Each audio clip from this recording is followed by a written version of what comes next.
What's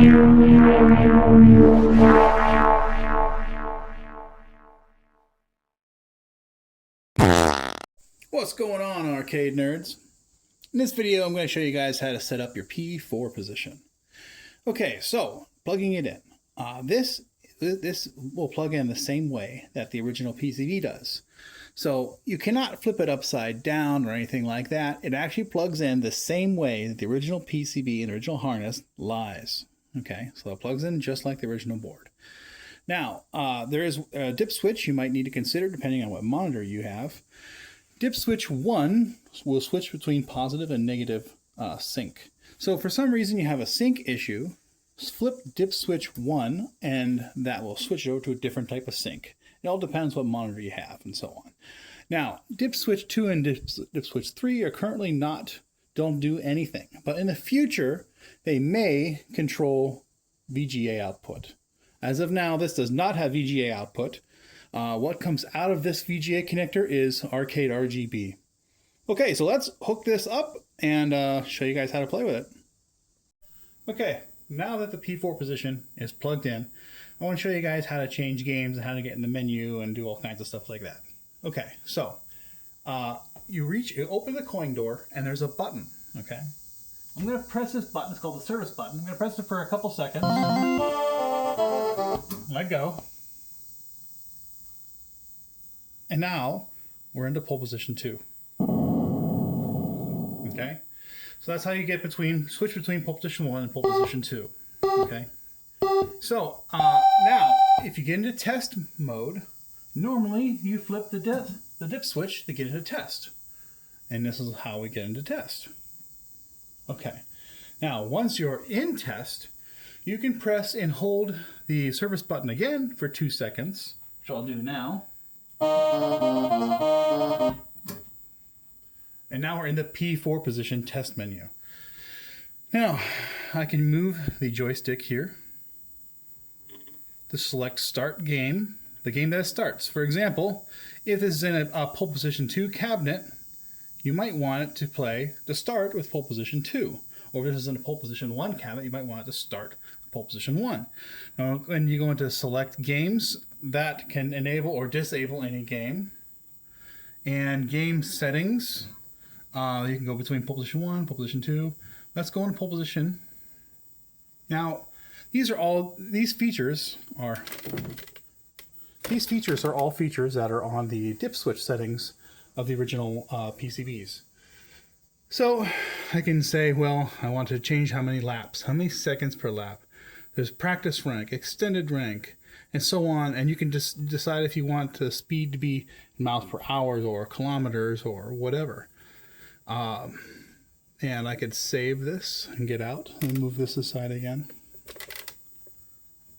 So anyways, some people like the high score settings where they make it hard as possible. And I believe that's called rank H, and that's what gets you the fastest mile per hour and so on. There's different reasons for whatever reason you'd want to have it set. Or you can leave it set as easy as possible so people can play it at home and who knows. So let's go back out of the menu here. Okay, now you have input test. I'm literally testing the wheel, the shifter. Now, by the way, shifting, let me go back in. Shifting will get you out of the input test. So there's the coin, and there's gear, the gas, brake, if it applies, because uprights don't have a brake, but the cockpits do. And test switches is low, which means on. I can turn that off right now. Test mode is high. Service switch is high. That means it's not pressed.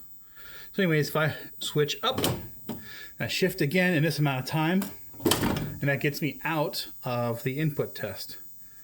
And there's credits. Yeah, let's talk about that. So the guy that did the software is Ralph Corman. He wrote his own custom emulator to make this happen, which is much better than MAME.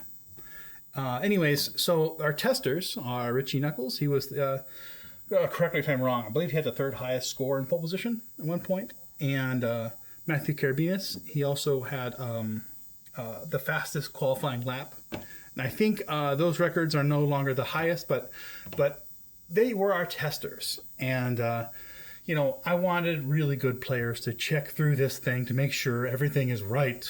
Because there's a lot of issues that I didn't even know existed on a past board and this board. And I'm really glad we had the experts to go through and actually make sure every little freaking thing is correct. But, so yeah, there's that. We go back to exit. And now we're out. And we can go into the game. Okay, I have this camera in front of me, so I'm going to try to play this with the camera in front of me. But after this, I'm going to end the video, and thanks for watching, and let me know what you guys think. These are now available at Arcade Shop. And actually, by the time this video is posted, I think they're sold out, but they will be available again in about 2 weeks.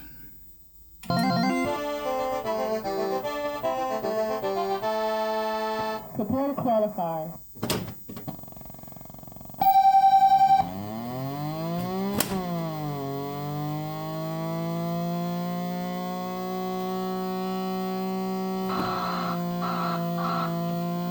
And I'm not a good player, trust me.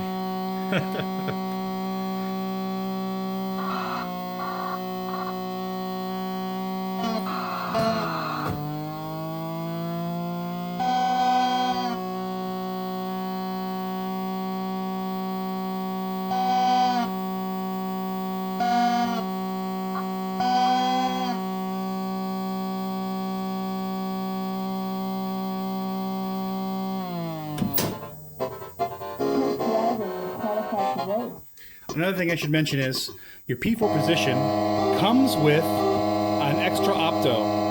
And this is just in case your opto is bad. I know for some reason some people's optos have gone weak and it may work with the original board, or it may not work with the new board. So in case your opto has gone weak, you can put this new opto in. It goes right in the steering. See if I could point down here. So you open up your control panel and you mount the opto right here. That's only if, you don't have to do this. That's only if yours happens to not be good. All right, guys, have a good one.